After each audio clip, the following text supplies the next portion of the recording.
Hey, how's it going, Greg? Hey there, Lucas. Good to see you. Yeah, good to see you too, and welcome everybody. Thanks so much for taking some time out of your day to spend with us. I guess this is probably a good morning greeting for everybody uh, here at 11 o'clock. And hope everyone's doing well. Greg, how's things been treating you? I know we got to. I was thinking the other day we had a great chance to chat and catch up at Innovate a few months ago. How have things been since then? Things have been a blur. I always hope for a little bit of downtime during the summer. AEC Innovate was in June, which was fantastic. That was a lot of fun. It was great to see you and lots of great AI and tech content. But then it's like you blink and then it was Labor Day and now we're joking. This is almost like the new January 1st. I feel like it's this now we're at the top of the roller coaster again and getting ready for AEC Thrive and all sorts of other stuff coming up. So I don't know. There was a brief period of rest in the summer, probably the same with you, and then it's right back into it here. Yeah, yeah, absolutely. Same kind of thing. But yeah, tell me a little bit about Thrive. What are you excited for? I'm going to be at the show. I'm looking forward to it. Love the location in Chicago. That's one of my favorite cities. Great A&E city. Um, yeah, so how things coming together, and you excited about Thrive?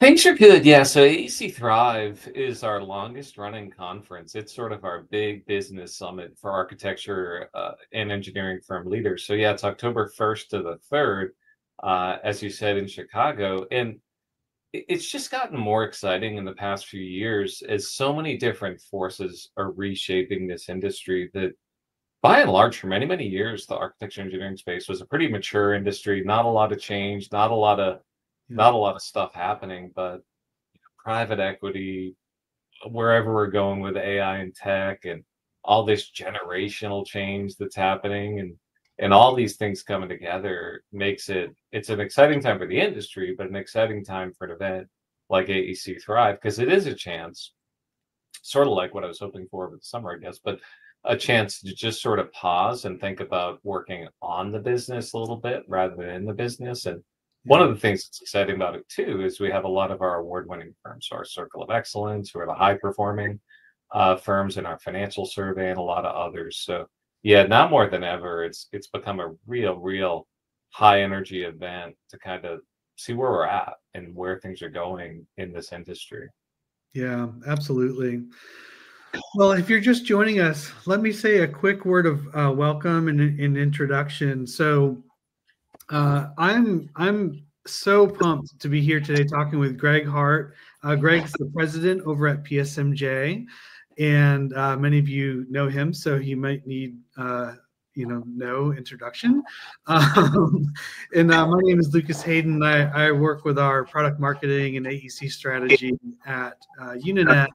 And today we're talking about what has become a very important topic, particularly over the past.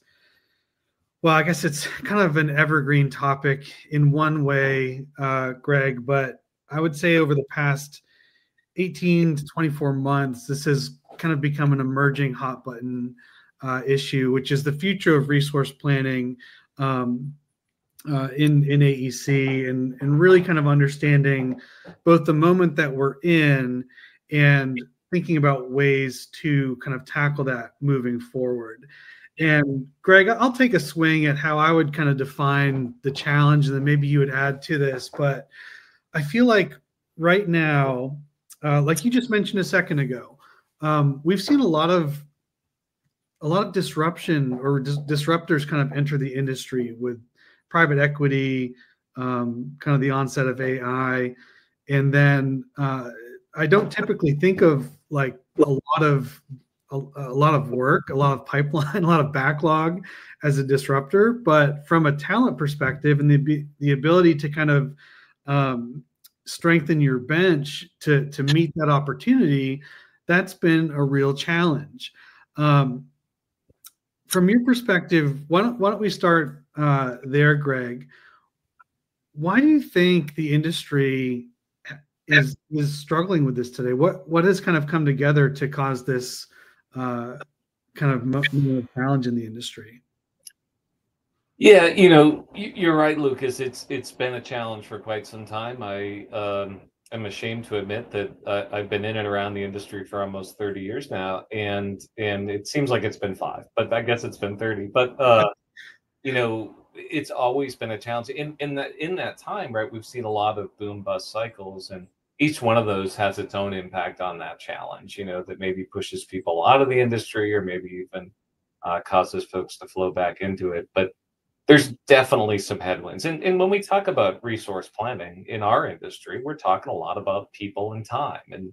And we can have a whole other discussion about agentic AI and the future, that we're decoupling time from value, and that's super, super critical. And I Yeah, am all in on that. But for the time being, a lot of the bottleneck to growth is finding people to do the work. And some of those economic headwinds that we talk about, uh, include things like there's been a lower graduation rate into our industry versus others for quite some time. yeah, It ebbs and flows a little bit, but a general trend downward.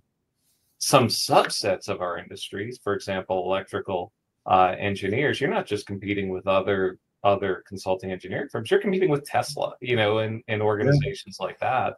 So there are subsets of our industry where it's really, really pronounced, and we see that in our compensation surveys. That's where the upward pressure is strongest on compensation, and in a drive to kind of attract talent. The issue is, and maybe the frustrating things, I think, for us, and maybe for a lot of firms too, is because this has been such an evergreen issue.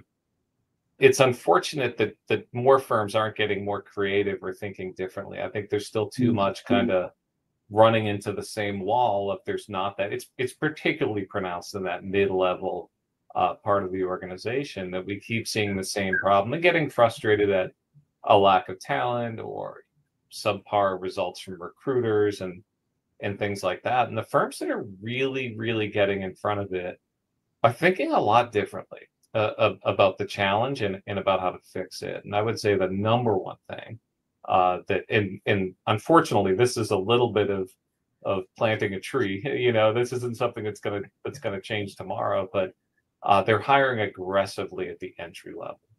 Is one thing I'm seeing, Lucas, and even intern level, even high school level, yeah, getting involved with communities to really, really think top of funnel yeah, for you marketers out there, and getting in front of it to build. It's the classic kind of buy versus build conundrum, and rather yeah, than trying to buy that mid-level talent that's just really, really hard to find, focusing on building that talent, and creating an environment where you have more talent, maybe even than you need at times. And I know that's scary for things like utilization rates, yeah. but that also allows you to get pickier and choosier and other things like that. So that top of funnel piece, really, really, really important. If I had to pick one thing, I could go on all day about others too. It's probably the biggest.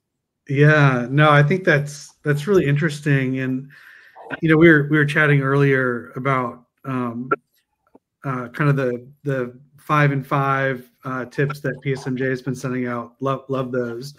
One of the things that came out in the recent issue was, you mentioned that technical skill doesn't always translate into project leadership, and I think that's particularly interesting, kind of through the lens of what you just said, that kind of top of funnel efforts are kind of top of mind, or kind of on trend right now.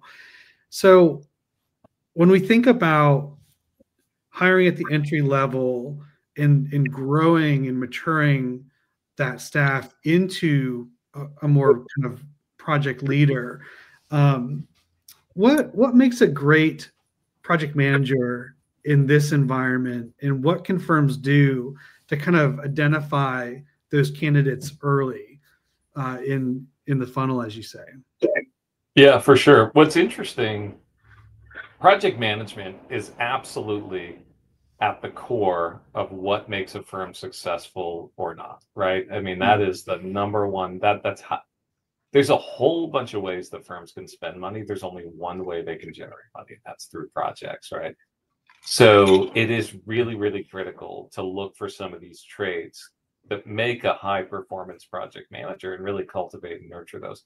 What's interesting to me And we've done research on this, and we partnered with a group called Harrison Assessments to come up with an actual assessment of an individual can take this 30-minute online test, Yeah. and it kind of ranks their traits compared to the template of the trait of a high performance AEC project manager. And what's really interesting, it's a lot of the soft skills of this that Yeah. really make a project manager shine. You might argue that's going to become even more pronounced as we go into more of a tech first world, where a lot of the hard skills are going to be more tech enabled, and it's the soft skills, things like ability to collaborate and communicate internally with the team and externally with the client, a delegation, right? You know, if we're talking about resource planning and resource constraints, the ability to delegate more work. I think that's something all of us struggle with, candidly, but particularly at the project management level, the ability to delegate is really, really key. It's always easy to say, well, I could do it faster myself, or I know it's going to be higher quality or whatever, but we consistently see that the ones that are performing well have really, really mastered delegation and gotten in front of it there. So it's some of those soft skills that you got to look for, and there's great ways that you can assess those in the relatively consequence-free environment. Number one, I mentioned the Harrison assessment. You can look on our website and you'll see information about that. Yeah. But there's also two birds with one stone type ideas, where if you start utilizing what I'll call an assistant project manager, that's taking some burden off the project manager, but it's giving you an opportunity to test drive some junior folks and see if they've got the chops to be a potential project manager in the future. Maybe it even allows you to charge them out a little bit of a higher rate. But that's a way to kind of to feel them out a little bit. Another thing that's really, really key, and I'm starting to see more and more of, is gone are the days of the, kind of one size fits all leadership development program. Now it's, even in smaller firms, they're just much more multidimensional with a technical track for sure. We've all worked with folks in firms that are absolute technical, workhorses and unstoppable, but have no interest or the appetite for being a project manager. We need those people, and those are some of the most valuable people that we have in the firm. Those are the folks that get involved with, expert witness work and things like that. But at the same time, we want to be able to kind of have a track for people who want to see a career in project management. We're starting to see more mid-size and larger firms, invest in PMOs, project management offices, and really start to put a discipline around project management, where it used to just be kind of the part of a natural progression, right? You after 5 or 10 years or whatever the case may be, you just kind of became, there are some exceptions always, but you largely kind of moved into project management. So seeing some ways that, use assistant PMs, start to build more structure and see who gravitates towards that track too in your L&D program is a great way to show that being a technical expert isn't the only pathway for growth. The real forward-leaning firms on this, and this depends a little bit what discipline you're in and what service you provide, are bringing in PMs who aren't even architecture engineers, which is scary because there is a degree of technical expertise that's necessary for I think for a project manager to be really successful, but that can be taught and that can be learned, and that's kind of interesting to see that in the right model, in the right environment, that works. There's also opportunities sort of like the assistant PM, but a paraprofessional, for going to planning meetings and things like that. These are just ways to kind of to get people involved in things and see who's got the real world chops to maybe elevate up an interest in a project. Yeah, it's, as I think about particularly the A&E industry over the past 15 years, that's really been the career path for anybody kind of coming in entry level technical, is to kind of get experience in the technical area. Your kind of promotional path is up through PM and potentially principal. Do you feel like that model is perhaps coming to an end? I don't think it's coming to an end. I think it's just it's growing to a new level of sophistication. Yeah. Where there's also opportunities outside of the technical and PM track, getting into business development Yeah. or other elements like that. So I think this is all part of a much bigger move. And let's be honest, it's challenging in an environment for our industry where we've been at 3% unemployment in our industry, not the economy as a whole, but in our industry for quite some time. That if you want to be a real star performer, you got to start showing folks what's in it for them and where the opportunities are to grow, what they're going to get out of giving you 40 or however many hours per week. Yeah. And a more sophisticated learning and development program lets them see themselves in your firm and where they might want to grow personally and professionally. So I don't think that model is coming to an end. I think it's just starting to get more sophisticated, more nuanced, and more tailored, I think, to the individual, not so rigid. Yeah, and I would tend to agree. Let's dig into a little bit what separates the firms who are kind of consistently winning the talent game from those who aren't. Do you think it's just culture? Do you think it's a mixture of culture and process, the kind of jobs that people are winning or pursuing? What from your perspective is the mix there? It's a little bit of all of the above, but I think that all ties back to culture. So I mentioned earlier that they're recruiting very heavily at the top of funnel, at the entry level or intern level. That's where it starts, right? Yeah. But then how are you keeping people? And how are you, you're always going to be wanting to attract mid-level professionals. Maybe they're boomerangs who left your firm and are coming back. The ones who you feel like were top performers. But it really does tie back to culture, Lucas. And I think there's a few different facets to that. I think one element is what we just talked about, that an L&D program that is part of a message to saying, we're focused on investing in you and providing opportunities for you personally to grow with our firm more than you would with another organization. Another piece of it that I hear time and time again is doing work that matters. And that's something that really motivates people at a lot of different levels in the organization. And what's interesting is that doesn't always have to be the billable work that you're doing. We actually just announced the winners of our 2025 Building a Better World Award, which recognizes some of the pro bono kind of community give back efforts that firms are making. And that is just, in the past few years that we've been doing that award, the level of effort, thousands of hours as an organization and hundreds of thousands of dollars, if not millions in some cases, that's being given back to the communities where they operate.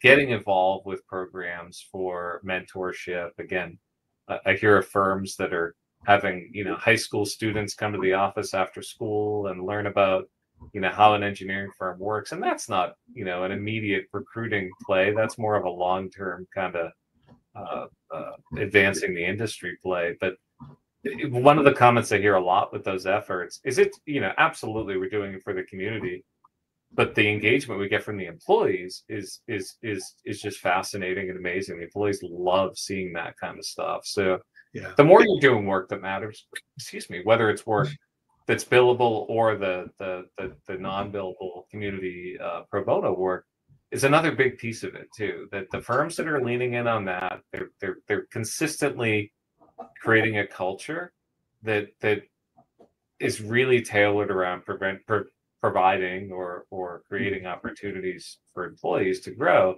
are the ones that are really leaping ahead, I think, Lucas, of the competition.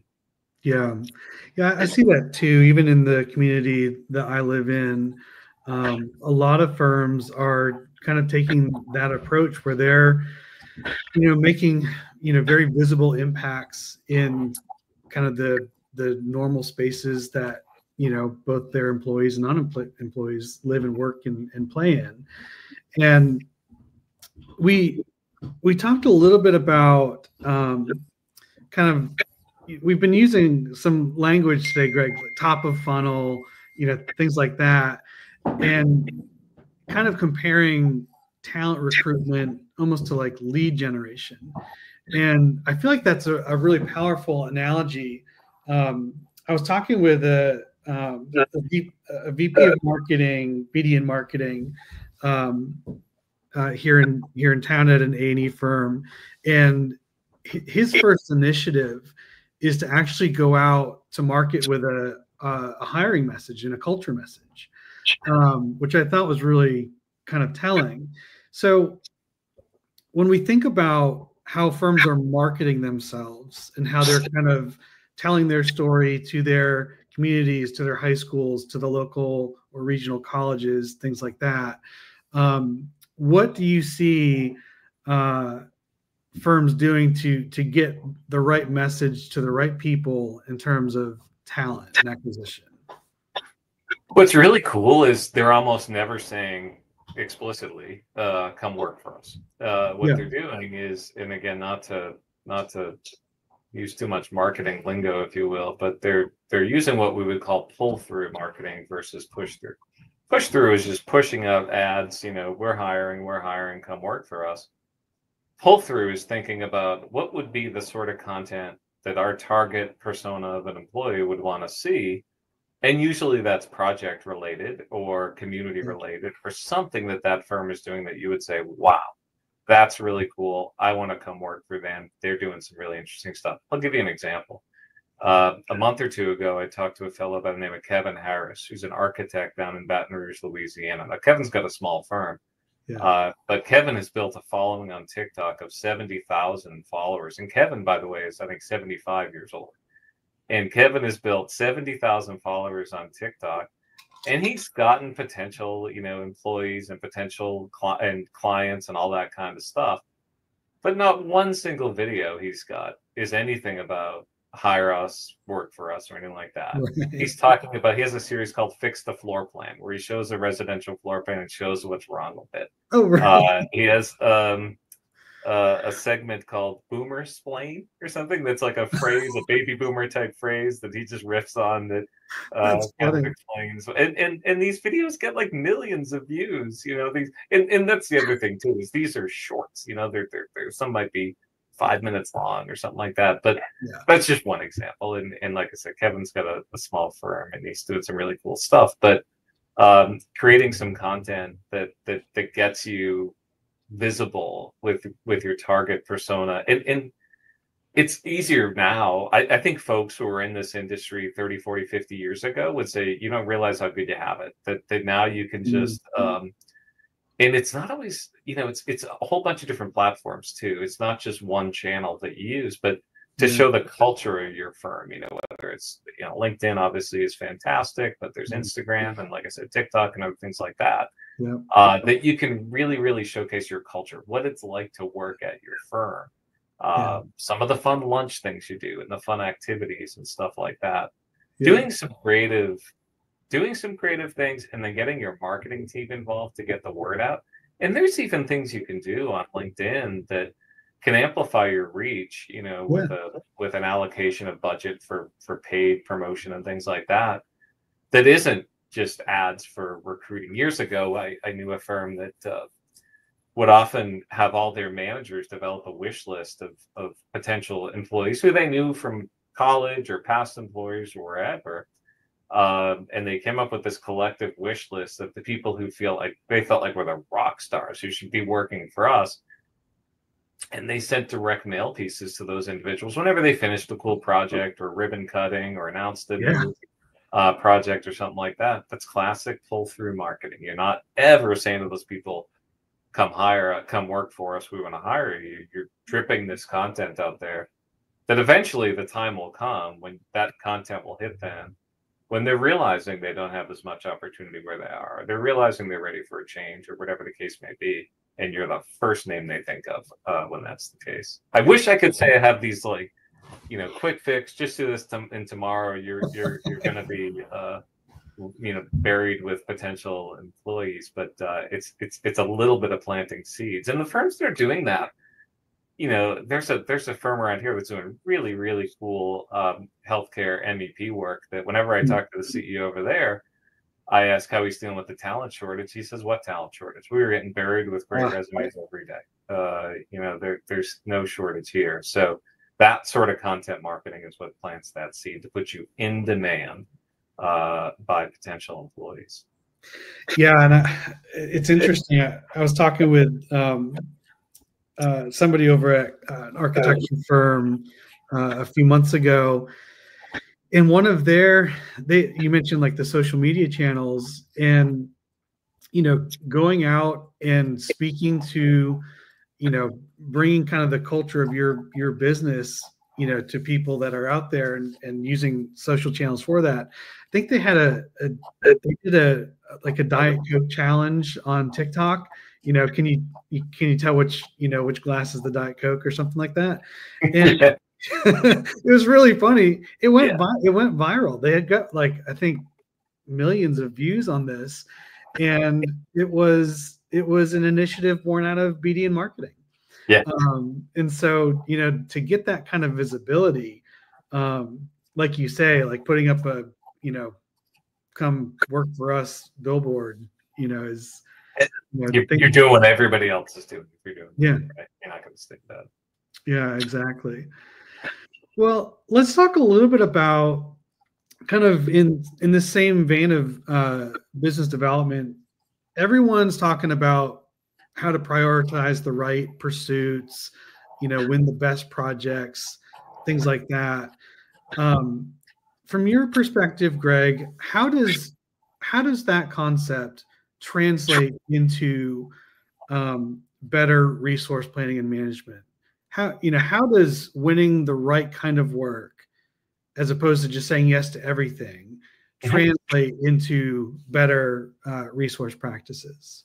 Well, first and foremost, Lucas, if you're pursuing the work solely from a business development standpoint, if you're pursuing the work where you're perceived to deliver the highest value, that and where there's kind of more demand for your services than supply that you have to kind of dispense, that puts you in a position to leverage. And one of the biggest challenges, I think, again, this is more on the business development side, is not just having a no-go process, but also being able to kind of strategically manage and not just say no. You can't just say no to a client, absent, them asking you to do something unethical or illegal or something like that. But having kind of a systematic process to go after and aggressively pursue the types of clients you want, and really scale back efforts with the types of clients who you don't want, but to pay the bills, and there's we can talk about that a little bit more, but that's from a business development standpoint. The most basic thing you got to do is kind of bucket out your clients and start to think about, yes, where can we pursue the work where we're the highest value, and as a result allows us to deliver the best financial performance. I hear it a lot from our Circle of Excellence winners, who are the top 20% in our financial survey. Client selection is a big part of it, because then they're able to, if you do nothing else, you're going to start to see your direct labor multiplier go up, and you're going to start to see your profits go up as a result, because the clients who value the most are going to do what? They're going to pay you the most and be less fee sensitive. But honestly, yeah, in anywhere else, prioritizing pursuits, any facet of firm management is key. There's a lot of noise out there right now. We talked about it at the outset. All this flurry of private equity and merger and acquisitions are off the charts, and everything's just moving faster and faster, and AI, and everybody's shouting from the rooftops with some new hot take on what AI is going to do for the industry. And it's easy to start just getting kind of distracted by all this noise, but all the more reason why now you've got to prioritize what you want to focus on as an organization. And that's where strategic planning, that's the perfect use case of strategic planning, to kind of define where we want to go as an organization, what we're going to do to get there, knowing that we got to be nimble. We got to course correct. We're going to get things wrong, but getting more organized and focused. Is business development, it's merger and acquisition, it's hiring. Where are the areas that we want to focus some of these pull-through marketing efforts for recruiting? Yeah.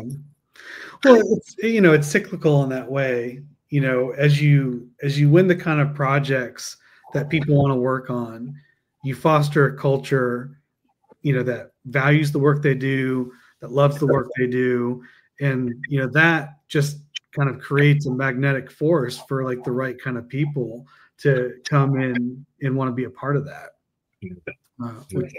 which is pretty cool. So as we, as here we are in September, we're definitely, for those that are on a fiscal year calendar, we're definitely in kind of strategic planning or moving into it pretty rapidly here for the next year. How do you feel like, so like the traditional model has been, start to plan ahead for the year ahead now, execute on that plan, throughout first couple quarters of the year, pivot as needed. How do you feel like adopting a more, I think the word you used a minute ago is nimble or kind of agile approach to strategic planning could help, particularly with regards to thinking about succession planning and mentorship and things like that? Yeah, that's where I think it's really important to decouple. Well, not decouple, they're very closely related, but think differently about business planning, which kind of is budgeting, forecasting. Business planning, I would argue, is a lot more, here's what's likely to happen. And then strategic planning, a bit more longer term, right? 3-5 years, sometimes 10 years. Some firms like to look a little further out, is what could happen or what should happen. What do we want to have happen?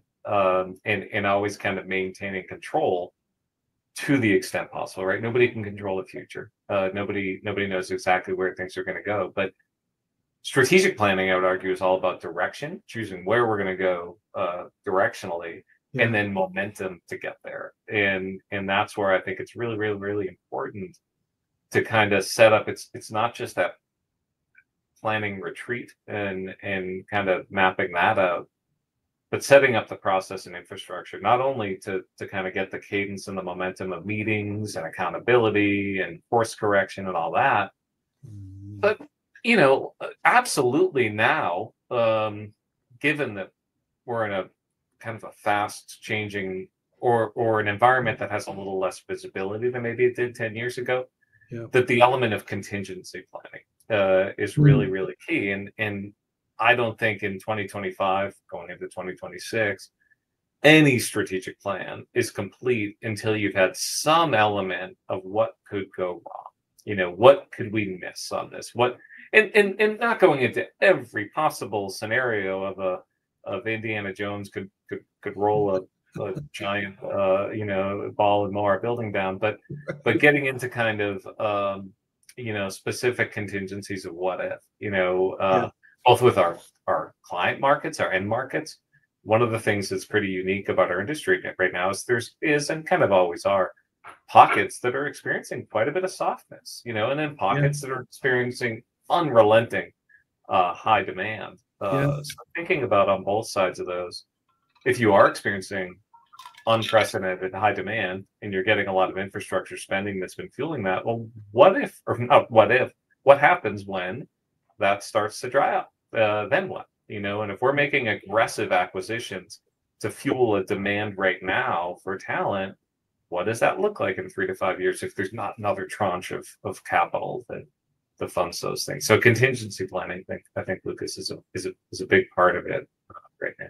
Yeah, it's interesting too, because thinking back to the Inspire report, we ask a lot of questions around how confident are you in your forecasting? Are you able to get at the information you need to kind of do that scenario planning?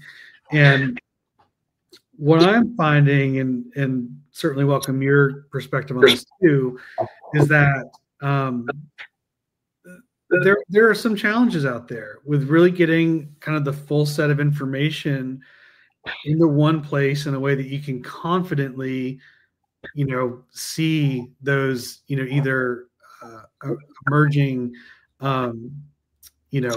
pitfalls up ahead in a particular market, or if you can see hey, we've got this much committed work, we've got this much in the pipeline, and we have this set of resources spread across those things. We're going to need to hire in X month, so we need to get in market today.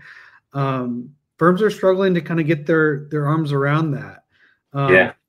Gosh, I worked with an engineering construction management firm, and they've got this great view where they can see those three dimensions. I kind of call it the magic triangle. Your backlog, your pipeline, and that overlaid with your bench capacity. Yeah. And they've got a really cool view of, hey, here's that hard and soft backlog. Here's where we're going to soften out. Here's where we're going to need to start making hires for these roles. What do you see firms doing to try and kind of circumvent that or alleviate that lack of visibility? Yeah, it's honestly a real challenge as of late for a lot of firms. And the reason why is this, like we said at the outset, look, our currency right now is people and time in a lot of ways. And, we're not manufacturing where there might be inventory and excess waste and resource planning in that perspective. It's optimizing that relationship of work to be done and people to do the work. And like I said, if you look at it as kind of a continuum, on one end, there's firms that are just never experiencing any excess capacity in ability to do the work. They're always having kind of, your transportation infrastructure in the Southeast or something like that. You're just always maxed out. Then there's other firms, maybe an architecture firm that's doing a lot of tenant fit out type work, Class A office space, downtown urban environments that's experiencing a bit of softness right now. That market's been soft for quite some time. Well, in the middle is everybody else. And the complaint I'm starting to hear there is again, this is depending on where you sit, but there's more volatility than there used to be. That is a project stop, start, pause, fast track, slow down, and that's creating havoc from any spreadsheet model program you have for resource planning. That wreaks havoc, but that doesn't mean you're kind of at the whim of that volatility in schedule, right? There are things you can do right at the outset in your project contracts, even remobilization fees, project restart fees, things like that. There are some teeth that you can put even in your contracts that won't just boom, problem solved, never have to deal with it again, but at the very least give you a funding source to maybe staff up a little bit more or de-incentivize. They're tending in the market you're in. Some markets are just inherently volatile, especially the speculative markets. But there's a way to kind of stabilize demand a little bit there to make it more palatable. Because that seems to be the big bottleneck right now in resource planning is this unpredictability. But some of that goes back also to longer term client selection. And argue for your constraints in the middle of years. If you've got to decide, almost put your clients in kind of three buckets, say like base, quality, and strategic. And the base ones tend to be the ones that value your services the least, and they're always needing it yesterday, and always kind of push you down on fees a little bit. You do the work, but you're not aggressively marketing to that group at all, right? I mean, you're doing the work because maybe it serves another reason strategically in your firm, but you do the work. The quality clients are the next level. There, you're doing the work, of course, but you're starting to market a little more actively to that type of client. And then the top tier is the strategic, where you're actually, you're assigning account managers and really doubling down on business development on that high level because you really want to attract more. And those tend to be the clients or the markets or whatever, the disciplines that value the most, that are less exposed to that sort of vulnerability. It really, really creates a headache when you're a sub in that environment, right? With that because now that you're one step away from the owner, even, and the communication gets really cloudy, and there's sort of all this volatility that makes resource planning just a fool's errand to some extent. But anyway, some things you can do in the contract to put some teeth in that. Also, some things you can really do in client selection to start to wean yourself off either the end clients, the end markets that are causing the problem, or the primes that are causing the problem if you're a sub, and that are the chronic offenders of resource planning headaches. Yeah. A couple quick shout outs, Greg, to some questions coming in. We'll start with Brock. Hey, Brock. He's curious, as you can see on the screen here, what are some good ways, two questions, I think. What are some ways to kind of focus your talent on the right work the work that obviously is most profitable, best for the firm, but also engaging for the talent and going to lean into retention. Why don't we start with that? Great question. There's really two metrics that I would argue that not just for this particular use case, but in a lot of ways when you look at the firm performance. But the trick is here, you got to look at them in concert. One of them in and of themselves isn't particularly useful. Number one is utilization, right? So, and I'm talking on a dollars basis. So billable direct labor dollars in the firm over total dollars. Now, utilization in and of itself is fraught with kind of weaknesses, right? I mean, it can be manipulated a little bit. It has very little correlation to actual profitability in the firm. But nonetheless, it's one of two metrics that I think when you put these together, you got to be locked in. So the other is the direct labor multiplier, right? So that's looking at revenue as a function of direct labor in the firm. That also, believe it or not, in and of itself isn't, and we've done all sorts of statistical analysis on this in our financial performance survey work that we've been doing for 45 years. Each of those have a very low correlation to firm profitability, but you put them together and they have a very high correlation. So literally multiplying those two together, utilization and direct labor multiplier, gets you to what we call the revenue factor. That has a very high correlation to firm financial performance. So if you're tracking those by client, by job, by project manager, those are in discipline, whatever the case may be, business unit, office, whatever the case may be, now you can start to see exactly where fee setting is having, right? Because that's going to hit your direct labor multiplier. Chargeability, right? I mean, that's utilization. You're going to start to see, do we have a model? There's firms that have a pretty low direct labor multiplier, but are still really profitable because they have a sky high utilization rate, and vice versa, right? The niche specialist firms have a very high multiplier, and as a result, don't need a very high utilization to be very profitable in some cases. So those are the two, Brock. If you're looking at those two together, and as a result, looking at revenue factor, that allows you to see the business unit discipline, or if it's a small firm, you as a firm, where can we move the needle the most on firm financial performance? And as a result, that, and coupled with the go, no go, which we touched on a little bit earlier, the base quality strategic clients, allows you to really be where you want to be and not entirely exposed to that kind of commoditization trap that we've always talked about for years. And I would argue, if you're focused on the revenue factor and you're really kind of monitoring and managing it and playing with fees, right? Not getting aggressive about pushing up fees where you can, that really allows you to focus more on invest more in your people and learning and development and all that kind of stuff we've been talking about earlier. I get it when people say we're a people first firm or family first firm, whatever the case may be. The reality is we're a business and we're a revenue focused firm. And when we get the revenue right, then absolutely we're investing in our people. The problem comes when you're not watching some of these KPIs in the firm financial performance, or just throwing your hands up and saying, no, you don't understand our business. It's the market we're in. There's nothing we can do. Argue for your constraints and they will be yours. You've got to either get strategic or resign yourself to that being a challenge for sure. Anyway, that's a very long-winded answer to that question. Hopefully, Brock, I answered it effectively for you. No, that's great, Greg. And just calling out here too, Cameron out on the chat is saying good piece of advice here. The best time to plant a tree was 20 years ago. The second best time is today. So, it's always the right time to start. That's right, Cameron. Yeah, absolutely. Cameron, by the way, is delivering our pre-conference session at AEC Innovate next year. Cameron's a bit of an AI in AEC kind of whiz. So look for him at AEC Innovate. If you look it up, you'll see his info there. But yeah, you're right, Cameron. It's a lot of the stuff that we're talking about doesn't always yield. And there, we could have a whole other discussion about very tactical stuff you should do right now to boost things for tomorrow, but a lot of it is just that it's the long game, which is where it should be.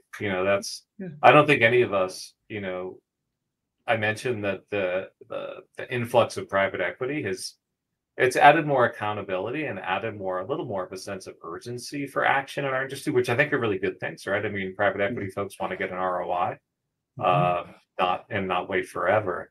But at the same time, I think a lot of us got into this industry to take the long view and play the long game, and knowing that some of these things you're doing now will reap rewards. It's just it takes time. Yeah, yeah. Well, Greg, as we kind of close out, I always love to end on a practical note, and I feel like we've leaned into a lot of different strategies that people could apply in their businesses as it relates to resource planning. What's something that a firm leader could do tomorrow to really start to make a difference? And I'll throw one out, which is start to measure consistently the metrics that you just mentioned: utilization, labor multiplier, and get to the, and thereby get to your revenue factor. If you're at a place where you're not tracking any of those things, utilization is probably one of the, I would say, maybe dare to say, easiest one to measure, and can start to get you some directional information about how well you're using your staff. What about from you, Greg? What's kind of one practical thing someone could begin to apply tomorrow in their business? Yeah, totally. I'm with you, Lucas. The financial KPIs, and you can look we have 8 KPIs that we measure our circle of excellence on, and you can go to our website or just search PSMJ Circle of Excellence, and you'll see what those. I won't rattle them off all here, but these are metrics that we feel like have a pretty tight correlation. Some of it is explicit, like I mentioned, with utilization and multiplier, but otherwise kind of not necessarily explicit, but a consistent correlation with the firms that are most successful. That's the financial piece.